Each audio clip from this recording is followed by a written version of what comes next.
Hi student, welcome to Consentia Education. Today we are going to start with a consignment accounting, and basically we are going to study in this video basics and the theoretical part of this consignment accounting. But later on we will be passing on into the more detailed sums of it regarding the journal entries, regarding the ledgers, how to prepare in the books of consignor, in the books of consignee. वो हमारा latter part रहेगा.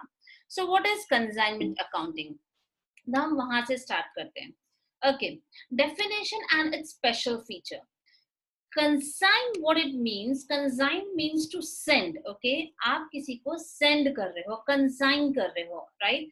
In accounting, consignment means accounts relates to accounts dealing with a situation where one person or a firm sends the goods to another person or a firm. On the basis of that, the goods will be sold on the behalf of and at the risk of the former. See, simple चीज है कि एक person दूसरे को भेज रहा है goods, एक पर्सन अपने रिस्क पे भेज रहा है, एक पर्सन दूसरे को इसलिए गुड्स बेच रहा है कि वो नेक्स्ट पर्सन को बेचेगा, अल्टीमेट बायर को बेचेगा. So basically all the risk and everything is basically borne by the former, मतलब जो फर्स्ट पर्सन से बिलोंग करता है. तो यहाँ पर एक साइकिल आपको दिखाई गई है. Consignor, right, goods consign sell करता है. किसको सेल करता है? Not, sorry, it's not sell, it's just to send. Okay, ये कंसाइन करता है तो सेंड करता है, तो सेंड करता है. फाइनली कंसाइनी क्या करेगा? कंसाइनी अल्टीमेट बायर को सेल करेगा. ये अल्टीमेट बायर, उसके शॉप में अल्टीमेट बायर आएंगे और वो उससे लेके जाएंगे. अब कंसाइनी का क्या रोल है? He is just a mediator over here. Mediator in the sense कि वो एक पर्सन से गुड्स आकर उसको रख रहा है, उसको अल्टीमेटली बेच रहा है, तो but he is doing nothing in that, बस उसको फाइनली सेल करना है, लेकिन उसका भी कुछ इंटरेस्ट रहता है, वो हमें डिस्कस करना है. So every month of periodical depend, दोनों के बीच में क्या एग्रीमेंट हुआ है. कंसाइनी कंसाइनर को क्या सेंड करता है? Account cell. अभी हमें डिस्कस करना है what is account cell, what is a performer invoice, बहुत सारी चीजें हैं इसके अंदर में. नाउ इस चैप्टर में हमें क्या समझना है कि how the details of the sale made by the consignee, expense का क्या ट्रीटमेंट होगा, अगर कंसाइनर करेगा तो क्या ट्रीटमेंट होगा, कंसाइनी करेगा तो क्या ट्रीटमेंट होगा, कमीशन अर्न्ड, दोनों के बीच में. देखो मैंने क्या बोला, इसमें कंसाइनी का क्या फायदा? कंसाइनी का क्या फायदा बेसिकली अगर आप बात करोगे तो he will only be concerned with the commission. Commission, क्योंकि अल्टीमेटली उसे जो एक पर्सन से सामान आया दूसरे पर्सन को बेचना है, तो उससे खुद को कमीशन से मतलब है. कमीशन भी बहुत टाइप के होते हैं. एक नॉर्मल कमीशन होता है, एक डेल क्रेडिट कमीशन होता है, अभी हम डिस्कस करेंगे. ठीक है, तो हमें उसकी अकाउंटिंग ट्रीटमेंट क्या करनी है वो डिस्कशन किया गया है. Unsold inventories left with the consignee. अब यहाँ पर अनसोल्ड इन्वेंटरी, अभी देखो हर बार एग्जाम्पल मैं आपको बहुत अच्छा एक दूंगी, जिसमें पहले मैं बता देती हूँ कि अनसोल्ड गुड, कंसाइनी के पास अगर मान लो कंसाइनर ने 10 गुड्स बेचा और उसने 6 ही सेल कर पाए, तो 4 गुड्स का क्या हुआ? तो उसके बारे में हमें वो ट्रीटमेंट भी समझना है. Advance payment of security deposited. अब यहाँ पर भी देखो कुछ जो प्रोडक्ट्स का, गुड्स का लेन देन होता रहता है, वैसे ही कुछ पर्सन, कंसाइनी भी कंसाइनर को कुछ एडवांस देता है, वैसे कंसाइनर भी कंसाइनी को एडवांस देता है. उसका ट्रीटमेंट और बैलेंस अमाउंट का क्या ट्रीटमेंट. अभी मैं बहुत सिंपल सा आपके एग्जांपल देती हूँ. अभी देखो एलजी कंपनी की बात करते हैं. एलजी कंपनी मैन्युफैक्चरर है. एलजी कंपनी, पहले ये समझो कॉन्सेप्ट कहाँ से आया. LG company is a very big manufacturer in, अभी क्या बनाता है? LG टीवी बनाएगा, रेफ्रिजरेटर बनाएगा, LG वॉशिंग मशीन बनता है, LG I don't know AC भी बनता होगा, व्हाटएवर, LG AC. तो यहाँ पर अगर आप बात करोगे तो मैन्युफैक्चरिंग कंपनी क्या करती है? खाली बना रही है प्रोडक्ट्स को. अब LG कंपनी कितने जगह all over India, all over world, कितने जगह अपना शॉप ओपन करेगी, शोरूम ओपन करेगी और वहां पे अपने प्रोडक्ट को सेल करेगी. ऑनलाइन भी करेगी तो चलो ठीक है, एक ऑनलाइन का फीचर हो जाता है. दूसरा, हर जगह, because now days customer is not only looking after कि हमें ऑनलाइन खरीदना है, ये बड़े बड़े प्रोडक्ट्स को वो देखना चाहती है, प्रोसेसिंग समझना चाहती है. तो उसे एक शोरूम तो खोलना ही पड़ेगा।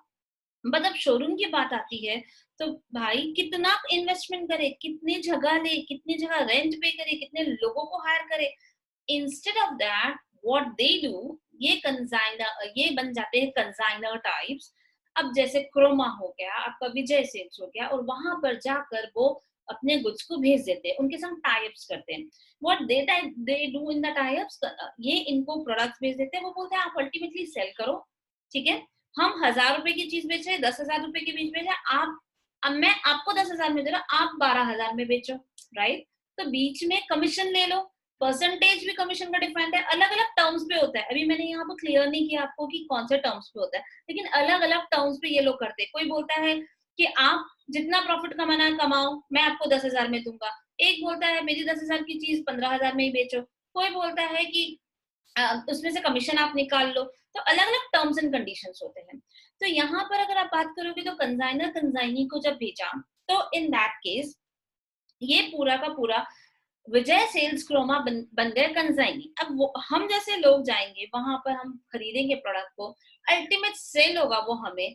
तो अब वो कंसाइनी का काम है कि जो पैसा आया, बिकॉज अभी देखो जब कंसाइनर ने कंसाइनी को भेजा तो उसे पैसा चार्ज नहीं किया, they don't charge any money, बस एक एक डिपॉजिट्स होते हैं। बिकॉज इतना लाखों का माल और करोड़ों का माल जब जाता है, जो प्रोडक्ट्स जाते हैं, तो दे ऑलवेज वांट कि कुछ एक एक्स अमाउंट हमें कंसाइनी से मिल जाए, क्योंकि एक एडवांस, क्योंकि इतना बड़ा रिस्क वो अपना प्रोडक्ट का रिस्क वो दे रहे हैं। तो अगर मैंने 10 लाख रुपए का टीवी, फ्रिज, अगर एलजी वालों ने अगर क्रोमा को भेजा है, तो क्रोमा भी एक एडवांस मनी दे देता है, एक टोकन अमाउंट देता है कि ये प्रोडक्ट हमारे पास है, लो ये 2 लाख रुपए लो, ये 5 लाख रुपए लो।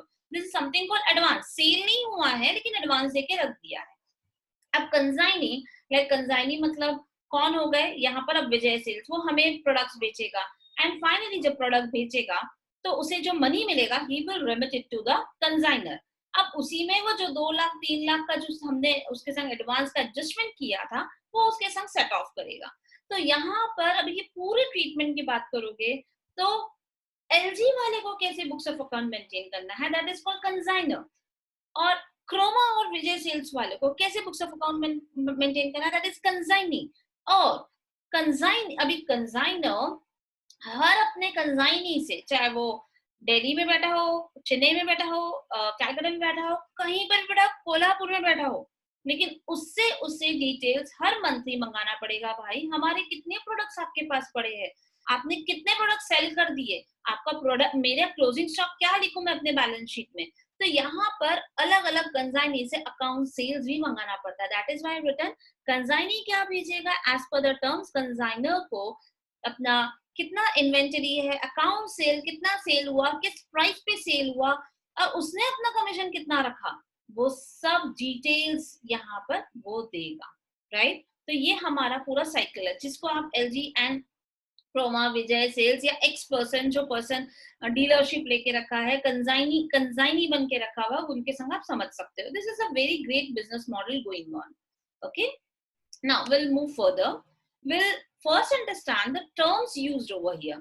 यहाँ पर क्या टर्म्स लिखे हुए हैं, क्योंकि वैसे बहुत इजी है, लेकिन जब बुक्स में क्वेश्चंस पूछे जाएंगे और आपको जब बात करेंगे तो ये टर्म्स यूज होंगे हर बार। वो टर्म्स के हिसाब से आपको समझना है कि अच्छा ये बोल रहे हैं, अच्छा वो कंसाइनी है, अकाउंट सेल ये होता है, परफॉर्मा इनवॉइसेस ये होता है, ओनरशिप किसके पास है, ये डिस्कशन फटाफट हम यहाँ करते हैं। The party which sends the goods, okay, the sends the good, मैंने बोला ना, he is a principal, main, consigner, right। अभी इसको आप LG के जैसा सोच सकते हैं। Party to whom the goods are sent is consignee and is called agent। मैंने बोला agent का क्या काम है, खाली इधर से लो, बीच में सामान रखो and finally sell off करो। So this means what, he is concerned with the amount of one commission, nothing, right। लेकिन हाँ, उसे care तो लेना ही पड़ेगा। Ownership of the goods, the property in goods remains with the consignor or the principal, the agent, and the consignee does not become their owner, even though, देखो यहाँ word लिखा है, consignee does not become the owner, even though the goods are in his possession। रखा है मेरे पास, पर मैं owner नहीं हूँ, मैं उसको कुछ भी नहीं कर सकती, मेरा टर्म्स एंड कंडीशन के हिसाब से मैं वर्क करूंगी, right. On sale of course the buyer will become the owner. Now, the consignee does not send does not send invoice. That most important point over here is invoice word कभी use मत करना यहाँ पर. Consignor जब goods भेजेगा consignee को, LG वाला जब क्रोमा को भेजेगा इनवॉइस नहीं देगा. इनवॉइस होता है फाइनल, बायर हो जाता है. यहाँ पर परफॉर्मर, डमी, रफ इनवॉइस भेजेगा, right? A statement that looks like an invoice but does not really, it's one, right? The object of the performer invoice is only to convey information. It's just to convey. आपको बताने के लिए हम भेज रहे हैं कि हमने particular product, particular goods हम आपको send कर रहे हैं. It's just a performer invoice, right? Usually, the consignee recover from the consignor all the expenses incurred by him during the consignment. देखो, मैं एजेंट हूँ, क्रोमा वाला एजेंट है, तो एलजी वाला उसे जब गुड्स बेच रहा है और मैंने कुछ एक्सपेंसेस इंकर किया उस चीज के लिए, तो मैं ये बोलूंगी कि भाई देखो, मैं बेयर नहीं कर सकती, मैं तुम्हारा माल बेच सकती हूँ, मैं तुम्हारे गुड्स बेच सकती हूँ, पर ये खर्चा मैं नहीं बेयर करूंगी. You please take care of that expense, भले कमीशन कम दे दो. सी, एजेंट्स को ज्यादा टेंशन नहीं चाहिए, ठीक है? लेकिन अभी दोनों के बीच में क्या अरेंजमेंट हुआ है, दोनों के बीच में क्या डिस्कशन हुआ है, एग्रीमेंट क्या हुआ, वो भी डिपेंड करता है, right? So it varies. It is usual.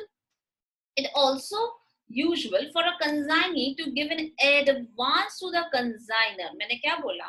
जब इतने लाखों का, इतने करोड़ों का प्रोडक्ट्स आएगा, तो एक टोकन अमाउंट, एक डिपॉजिट नाम पे कंसाइनी एलजी वाला बोलेगा क्रोमा को, भाई तू इतना, मैं तुम्हें लाखों का प्रोडक्ट बेच रहा हूँ, कुछ मुझे 1 लाख का, 2 लाख का एडवांस तो दो, राइट? तो वो बाद में मैं एडजस्ट कर दूंगा, मैं मेरे पास नहीं रखूंगा, पर मुझे एक श्योरिटी रहेगी आपके पास मेरा प्रोडक्ट रह रहा है. समझ में आया? तो एक उसको भी एक वो रहता है कि हाँ, एलजी वाले को कि एक एश्योरेंस मिल जाएगा कि ये प्रोडक्ट उनके पास है. For this work the consignee receives a commission. मैंने बोला उसको कुछ भी फर्क नहीं पड़ता, उसे कमीशन से मतलब है, और वो कमीशन ग्रॉस सेल पे भी करता है. देखो, for ordinary commission, the consignee is not responsible for any bad debts that may arise. ये एक बहुत बड़ा important point है. देखो, मैंने एलजी वाले को बोला कि भाई मैं तुम्हारा प्रोडक्ट बेचूंगा, मैं आगे बेच दूंगा, अभी अल्टीमेट मुझे डेटर पैसा नहीं दिया. देखो, 2 टाइप से होता है, कैश सेल भी हो सकता है, क्रेडिट सेल भी हो सकता है. कैश सेल हो गया तो टेंशन खत्म, कैश आया लो पकड़ो, मुझे नहीं चाहिए. लेकिन what about the credit sale? Credit sale होता है, आपको भी पता है आजकल इतना ज्यादा डिमांडिंग और इतना ज्यादा कंपटीशन बढ़ गया है, तो every time whenever you go to the shop, वो बोलेंगे देखो मैं 0% इंटरेस्ट पे दे रहा हूँ, आपको ईएमआई इतना ही अमाउंट पे करना है, बिकॉज इतना कंपटीशन बढ़ गया, सेल करने के लिए लोग क्रेडिट पे भी सेल कर रहे हैं. बट मैंने तो सेल कर दिया, मैंने बोला चलो कोई मिस्टर चंदू आया और वो बोला कि ठीक है, मैं लेके जाता हूँ, मैं आपको ईएमआई पे करते रहूंगा. 2 ईएमआई इंस्टॉलमेंट पे किया, 3rd नहीं किया. अब मैंने अपने बुक्स में दिखा दिया, भाई कंसाइनर एलजी वाला, देखो ये चंदू मिस्टर लेके गया, मैंने उसको सेल कर दिया, मेरे को मुझे कमीशन दे दो. तो कौन? एलजी वाला बोलेगा डन. अब ईएमआई आता रहेगा, ईएमआई तो एलजी के अकाउंट में ही जाएगा. मान लो सेकंड ईएमआई के बाद, 2 ईएमआई पे करने के बाद मिस्टर चंदू ने कुछ पेमेंट ही नहीं किया.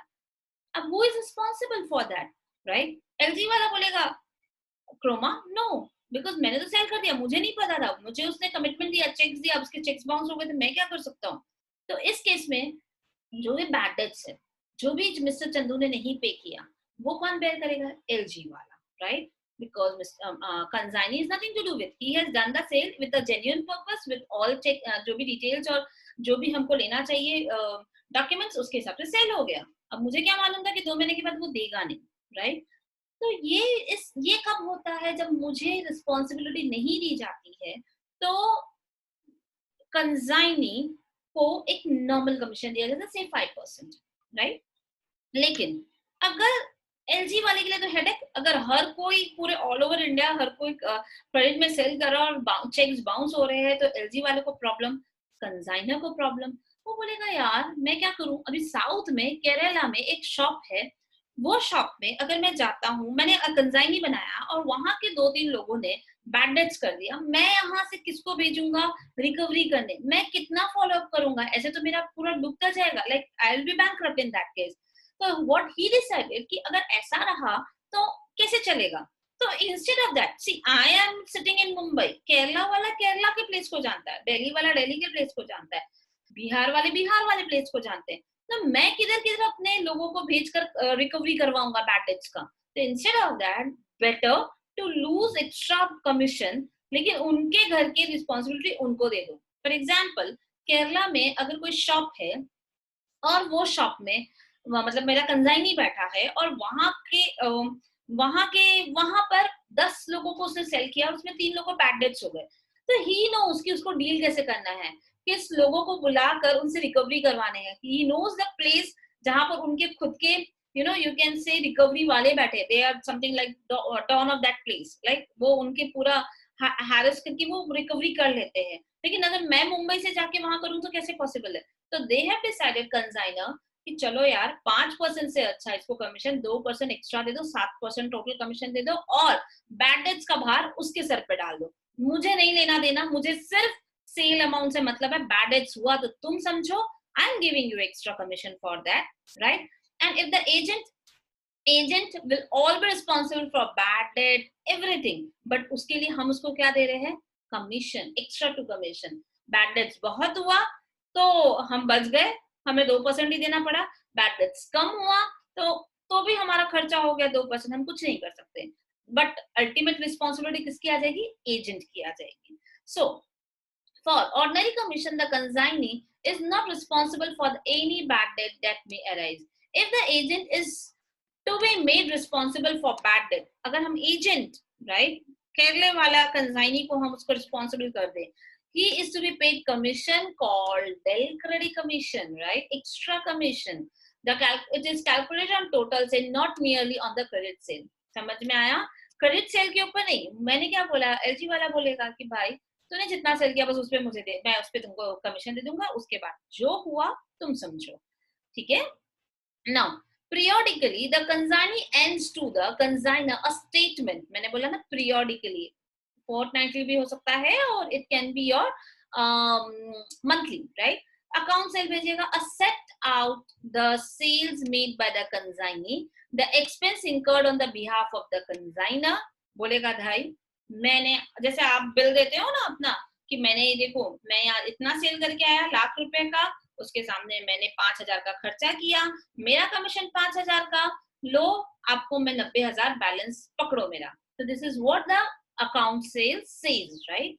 The firm usually likes to ascertain the profit and loss in the consignment and consignment to each of the consignee. तो अभी देखो, अभी LG वाला ये देखेगा कि मैं जितने लोगों को कंसाइनी बना के रखा हूँ, क्या मेरे लिए वो प्रॉफिटेबल है, क्या मुझे प्रॉफिट हो रहा है कि लॉस हो रहा है. कभी कभी क्या लॉस होता है, लेकिन प्रेजेंस दिखाना उस जगह पर, उस एरिया में बहुत जरूरी होता है. तो ओवरऑल वो अपना पूरा निकालेगा कि मैं ओवरऑल कंसाइनमेंट वाले बिजनेस में कितना अर्न कर रहा हूँ, right.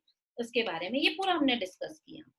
Now will understand the distinction बहुत इजी है बट आपको थोड़ा सा समझना है. Ownership of the goods, consignment की बात कर रहे हैं, बहुत इजी है. ओनरशिप आपको भी पता है नहीं पास ऑन होता है. Ownership of the goods rest with the consignor. मैंने बोला एलजी वाले के पास ही रहेगा. कब तक, till the time they are sold by the consignee and no matter the goods are transferred to the consignor, right. But यहाँ पर तो ओनरशिप सेल में पास हो जाता है बायर को अल्टीमेटली, राइट. अब consignee can return the unsold goods. मेरे पास पूरा भाई एलजी वाला मेरा सेल नहीं हो रहा, दूसरा प्रोडक्ट बेचो, ये पुराना माल हो चुका, बट यहाँ कोई रिटर्न होगा, it can't return, it can not be return. But अगर वो एग्री करता है तो ही वो रिटर्न होगा, या टर्म्स एंड कंडीशन वारंटी में आता है. तो consignee bears the loss of the goods held with the consignee, right, and the buyer, it is the buyer who will bear the loss. समझ में आ गया कि यहाँ पर जो लॉस बेयर करेगा कंसाइनर, खाली कंसाइनर ही रिस्पॉन्सिबल. अगर कुछ लॉस होता है तो कंसाइनी के साथ, लेकिन यहाँ बायर के पास चला गया तो क्यों वही सेलर क्यों करेगा. Relationship between the consignor and the consignee is that the principal of agent. जैसा प्रिंसिपल बोलेगा एजेंट को वैसा करना पड़ेगा. यहाँ पर ऐसा कुछ नहीं है. It's a relation of debtor and creditor. Expense done by the consignee to receive the goods and to keep it if it safely are borne by the consigner unless there is any other agreement, right. तो generally ये सब खर्चा कौन born करता है, consignor. But यहाँ पर सिर्फ एंड सिर्फ बायर ही बॉर्न करता है. So there is a wide difference between a distinction between a consignment and a sale. Moving forward, we will again discuss about the distinction between commission and discount. Commission and discount समझ में आ गया, एक cell पे होता है और एक cell पे होता है लेकिन डिस्काउंट मिलता है। अभी देखो, commission may be defined as a remuneration, right, of an employee, हमारे केस में क्या बोलेंगे, agent, relating to the service performed in connection with the sale, purchase, collection or other type of transaction and usually based on the percentage of the amount involved. Generally commission लोग है ना, या तो sale price पे लेंगे या कोई amount रहेगा जितना हम रिकवर कर रहे हैं ऐसे प्राइस पे लेंगे, ऐसा फिक्स नहीं रहता है। वो जितना चेंज होगा कमीशन, वैसे मतलब अमाउंट, बेस अमाउंट चेंज होगा तो कमीशन अमाउंट भी चेंज होगा। ठीक है, यहाँ term discount refers to reduction और रिबेट, राइट। एक क्लियर सिंपल सेंटेंस, रिबेट भी बोल सकते हो, reduction in the price allowed and is used in express one of the following situation: an allowance is given for the settlement of debt before it is due, right? This is cash discount। ये आपको एकदम clearly समझ में आ गया कि finally अगर debtor negotiation में उतर गया, ठीक है, बोलता बायर बोल रहा है मुझे नेगोशिएट करके दो, that is a discount what you are giving, you are not giving a commission to him, right. Commission earned is accounted for an income in the books of account, and the commission is allowed or paid is accounted for an expense in the book of party availing such facility or services, right? तो यहाँ पर आप बोलोगे किसी के लिए वो income हो जाता है जिनको मिल रहा है, ठीक है, और किसी के लिए वो एक्सपेंस होता है। तो यहाँ इनकम और एक्सपेंस की जैसे बुकिंग होगी, पर यहाँ पर अगर आप देखोगे allowance given to the wholesaler और a bulk buyer on the list price और रिटेल प्राइस, जो चीज को हम बोलते हैं ट्रेड डिस्काउंट, राइट।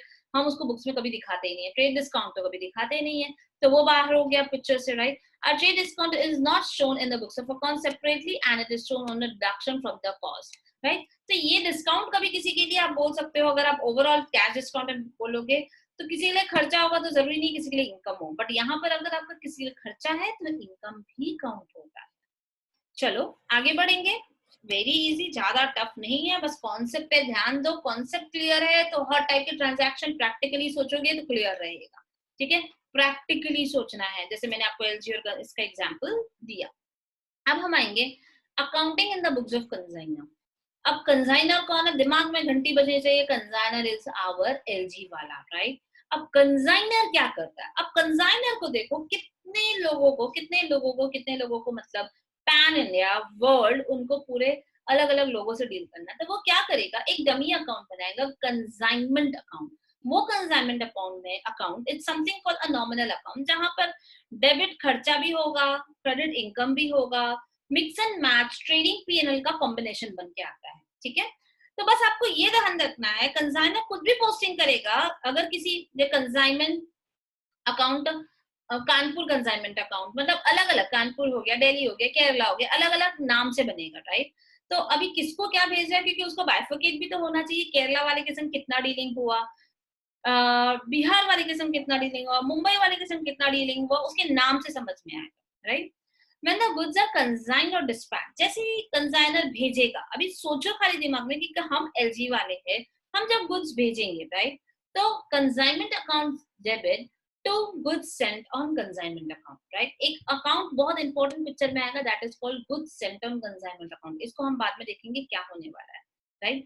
तो एक कंसाइनमेंट अकाउंट में गुड्स आ गया, जैसे एक स्टॉक आता है वैसा। Expense incurred by the consignor, consignor ने भेजने के लिए कुछ जो खर्चे होते हैं ट्रांजिट के, या कोई चार्जेस है, टैक्सेस है, व्हाटएवर, तो उसके लिए वो खर्चा है। अभी वो कौन से कंसाइनमेंट के लिए, वो कंसाइनमेंट अकाउंट में उसको वो खर्चा डेबिट करना पड़ेगा, राइट। तो वो क्या करेगा, देखो हर जगह कंसाइनमेंट यूज होगा, कंसाइनमेंट अकाउंट डेबिट, इसीलिए मैंने बोला it's a combination of trading and PNL account. तो आपको ये ध्यान रखना है कि आपको ये कैसे लिखना है। तो हो सकता है सप्लायर को उसको पैसा देना पड़े, हो सकता है बैंक से जाएगा, हो सकता है कैश से जाएगा। मैंने क्या बोला था, कंसाइनी उसको एडवांस देगा, तो अगर वो कंसाइनी क्रोमा वाला एलजी को पैसा देगा तो डेफिनेटली बैंक में पैसा आएगा। किसके बैंक में पैसा आएगा, कंसाइनर के बैंक में पैसा आएगा। तो बैंक अकाउंट डेबिट तो कौन दे रहा है यार, कंसाइनी दे रहा है। इसीलिए अब यहाँ कंसाइनी को ध्यान में रखना, कभी डेटर भी ट्रीटमेंट मानना पड़ेगा, कभी क्रेडिटर भी ट्रीटमेंट मानना होगा। अभी आपको उसका एडवांस आ गया, एडवांस जैसे ही बोलते तो हम बात करते ना, काम हुआ नहीं लेकिन एडवांस पैसा आ गया, मतलब वो मेरा क्रेडिटर हो गया, ठीक है, क्रेडिटर हो गया, देख लो, इसलिए वो क्रेडिट किया गया। नाउ अकाउंट सेल आया और कंसाइनी ने अपना सेल प्रोसीड बताया।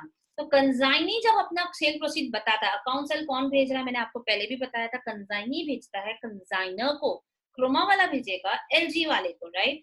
तो यहाँ पर जब सेल प्रोसीड होगा, अब हम एंट्री क्या करते हैं सेल की, cash account debit to sales account.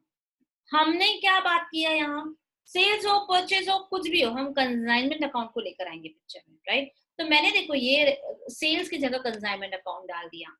अब हम बात करेंगे भाई डेटर टू सेल्स होता है, तो डेटर कौन है, मैं अल्टीमेटली मिस्टर चंदू को तो पकड़ूंगा नहीं, राइट। मुझे तो किसको पकड़ना है, किससे पैसा लेना है, मेरे लिए डेटर फिलहाल एलजी वाला है, सॉरी क्रोमा वाला है, एंड क्रोमा वाला is nothing but my consignee, right. Okay, अब हम बात करेंगे expense incurred by the consignee. अभी यहाँ पर क्रोमा वाला बोलेगा मैंने ये खर्चा किया, आपके गुड्स को रखने के लिए मुझे ये ठीक करना पड़ा, मुझे केयर करना पड़ा, मेरा 5,000 का खर्चा बैठता है, ठीक है। अब यहाँ पर अगेन कंसाइनर क्या बोलेगा, एलजी वाला, कि भाई ये खर्चा मेरा ही है। अब आपको मैंने बताया था जो भी खर्चा है हम किस अकाउंट में डालेंगे, कंसाइनमेंट अकाउंट में ही डालेंगे। लेकिन अब हम उसको किसको देने वाले हैं, अगर आप देखोगे तो हम देने वाले हैं consignee personal account, that is nothing but हमारा कंसाइनी, दैट इज क्रोमा। तो आपको ये ध्यान में रखना है एवरी ट्रांजैक्शन में सेल परचेज जो भी कुछ हो रहा है कंसाइनमेंट अकाउंट, कंसाइनमेंट अकाउंट। और अगर आप डील कर रहे हो किससे, कंसाइनी से, लेना है कंसाइनी से, देना है कंसाइनी को, तो सब जगह डेटर क्रेडिटर का चीज कंसाइनी पर्सनल अकाउंट से जाता रहेगा, राइट। अभी देखो यहाँ पर cash, bank draft, bills of exchange, promissory किससे receiver, receive from consignee. Last, अब मैंने पूरे 10 प्रोडक्ट भेजे थे एलजी वाले ने क्रोमा को, क्रोमा ने 10 प्रोडक्ट बेच दिया, राइट। 10 का अकाउंट सेल भेजा और लास्ट में बोला देखो ये 10 का सेल अमाउंट, ये अमाउंट है 10 लाख।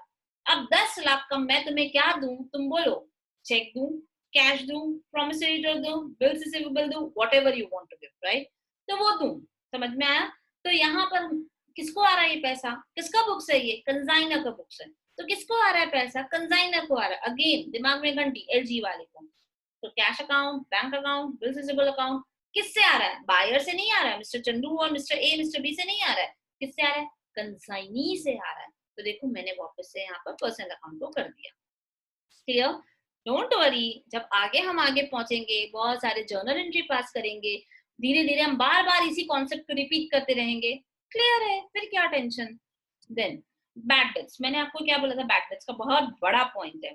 अगर डेल क्रेडिट कमीशन नहीं देता है, सिर्फ 5% देता है, राइट, तो मेरे लिए ही खर्चा है। अब मेरा मतलब कंसाइनर मतलब एलजी, राइट, उसके लिए खर्चा, मैंने बोला लॉस खर्चा जो भी है कंसाइनमेंट अकाउंट, किसको देना है ये पैसा, बैड डेट्स हुआ, I have to give to the consignee, right. अगर डेल क्रेडिट कमीशन होगा ना, मैंने उसको 7% दे दिया, 5 से जगह पे 7 दे दिया है, मुझे क्या करना है, मुझे कुछ नहीं करना है इसका, ये कमीशन का। I will definitely give this amount to, समझो 7%, मैंने कमीशन की बुक एंट्री पास कर चुकी हूँ, अब मैं कुछ भी नहीं करूंगी, तुम समझो तुम्हारा बैड डेट समझे। तो ये पूरा टेंशन कौन लेने वाला है, जब डेल क्रेडिट कमीशन गया तो पूरा कमीशन, पूरा का पूरा टेंशन कौन लेने वाला है, कंसाइनी, अगेन क्रोमा वाला, right. Goods taken over by the consignee, consignee personal account to consignment account. अब हमारा गुड्स टेक वापस से कुछ लिया जा रहा है, तो हमने जैसे डेबिट किया था कंसाइनमेंट अकाउंट को, वैसे क्रेडिट कर दिया। अनसोल्ड स्टॉक, हमने भी बोला क्लोजिंग स्टॉक कैसे लिखते हो ट्रेडिंग अकाउंट में, बाय क्लोजिंग स्टॉक, तो ये भी तो लिखेगा कंसाइनमेंट अकाउंट में, by consignment stock with Kerala account और व्हाटएवर, केरला कंसाइनमेंट अकाउंट या जो भी है नाम से लिखेगा ताकि उसको आइडेंटिफाई हो सके। कमीशन के लिए अगेन कंसाइनर, एलजी वाले के लिए खर्चा है, सिंपल है, तो किसको देना है वो भी पता है, तो यहाँ पर खर्चा है तो कंसाइनमेंट अकाउंट डेबिट देख लो, and to consignee personal account. तो ये पूरे बुक्स की एंट्री किसकी है, कंसाइनर। बस दिमाग में ये क्लियर रहना चाहिए, वो इज द कंसाइनर, वो क्या सोच रहा है, वो अल्टीमेट बायर का एक भी एंट्री नहीं आया। आप देखो थोड़ा सा ध्यान दोगे तो आपको समझ में आ जाएगा, ओके। अब ये कंसाइनी केस में क्या होगा, कंसाइनी मतलब क्रोमा वाला, उसे क्या लेना देना, उसे एक ही चीज से लेने देना, उसके लिए सब करता धरता इज कंसाइनर, उसे कुछ भी करना है कंसाइनर को ही डेबिट करना, कंसाइनर को ही क्रेडिट करना है, क्योंकि उसे ना ही अल्टीमेट बायर का अकाउंट मेंटेन करना है, क्योंकि उसको तो वो पैसा लेके सामने फॉरवर्ड करना है। ना ही एलजी मतलब एलजी वालों को ज्यादा कुछ टेंशन नहीं है कि हर खर्चा उसको रिकॉर्ड करना है, उसे इतना मतलब है मुझे एलजी वाले से इतना देना है, मुझे एलजी वाले से इतना लेना है, that's it, the story is over, right. So for making the sale, जब सेल करते हैं तो कैश आया, बैंक में पैसा आया, डेटर भी हो सकता है, लेकिन देखो यहाँ पर मैंने अब मेरे बैंक में आया, लेकिन ये पैसा मेरा नहीं है, मैंने कंसाइनमेंट अकाउंट भी नहीं ओपन किया है, मैंने देखो क्या किया है, कंसाइनर पर्सनल अकाउंट। मैंने क्या बोला, हर जगह वो कंसाइनर यूज करेगा। आया ठीक है, लेकिन देना किसको, अभी देखो ये यही अमाउंट का मेरा क्रेडिटर बन चुका है कंसाइनर, राइट। एक्सपेंस इंकर हुआ and a commission taken place, right. Commission के बारे में मेरे पास आएगा, राइट। तो अभी मैंने कुछ खर्चा किया तो मेरे बैंक अकाउंट से गया, लेकिन मैंने खर्चा का एंट्री नहीं लिखा है, मैंने ऐसा नहीं लिखा salary paid, conveyance paid, goods in transit, कुछ भी मैंने ऐसा नहीं लिखा है। मैंने क्या लिखा है, पर्सनल अकाउंट, बस मुझे इतना पता है उसको से लेना है, इसको देना है, दैट इज बैंक अकाउंट से मेरे गया। एडवांस होगा तो भी आप देखो पैसा आया मेरे पास, लेकिन यहाँ पर consignee personal account, right. For advance पे टू द कंसाइनर, मैंने पे किया कंसाइनर को, तो अगेन मेरे पास से पैसा गया, लेकिन किसको, कंसाइनर। बैड डेट्स रिकॉर्ड करना, अगर ये नॉर्मल होता है बैड डेट्स, राइट, पहले रिकॉर्ड करती हूँ मान लो, तो बैड डेट्स टू कस्टमर, क्योंकि अगर मैंने कस्टमर का अकाउंट मेंटेन किया तो बैड डेट्स टू कस्टमर, क्योंकि ये कस्टमर का अकाउंट फाइनली मुझे कंसाइनर को देना है, राइट। लेकिन मैंने डेलकर कमीशन नहीं लिया है, तो मैं क्या करूंगी, इसी बैड डेट को कंसाइनर के पास भेज दूंगी। और मैंने अगर मेंशन लिया है कि चलो मेरे को 2% एक्स्ट्रा मिल ही रहा है, तो मैं ये ऑटोमेटिकली, इट्स जस्ट ऑब्वियस कि मैं इसको सेंड नहीं करूंगी किसके पास, कंसाइनर के पास, मैं ही बेयर करूंगी। तो अभी एक बहुत इंपॉर्टेंट पॉइंट समझो, मैंने कमीशन के सामने सेट ऑफ किया, ये तो कंसाइनर के पास ऑन कर दिया, राइट, इसके पास लो पकड़ो आपका बैड डेट्स हुआ, लेकिन ये जो बैड डेट्स हुआ जिसमें डेल कर कमीशन मिल रहा है, मैंने तो कमीशन के सामने सेट ऑफ किया। एग्जाम्पल, मुझे कमीशन मिला 10,000, राइट, 10,000 मुझे मिलता जा रहा है, और एक महीना में मुझे 10,000 इनकम है। Keep it one thing, keep it in mind, 10,000 हमारा इनकम है, मेरा बैड डेट्स हो गया 2,000, 10,000 इनकम, 2,000 मेरा बैड डेट्स। तो अगर मैं अपना नेट इनकम मांगू तो एक मेरा था इनकम, एक हमारा लॉस, तो 10,000 minus 2,000 is nothing but 8,000 is my net income. तो मैंने इस दोनों को एक दूसरे के सामने सेट ऑफ किया। दैट्स द मेन रीजन कि जिस ट्रांजैक्शन से आप इनकम कमा रहे हो, उसी ट्रांजैक्शन के सामने जो लॉस हुआ है उसको भी आपने सेट ऑफ किया है। ओके, तो हमारा ये प्रॉपर मैंने आज आपको जो सिखाया है दैट इज द कॉन्सेप्ट। अब हम इसके बाद सीरीज ऑफ सम करेंगे। उसमें आपको एक चीज ध्यान रखना है कि जब मैं सम करूंगी आपको मेरे साथ पोस्टिंग करनी है। There will be no shortcut, along with my videos, along with me, you have to calculate the sum and you have to complete this chapter, and a variety of sum will be there. Thank you very much for the day.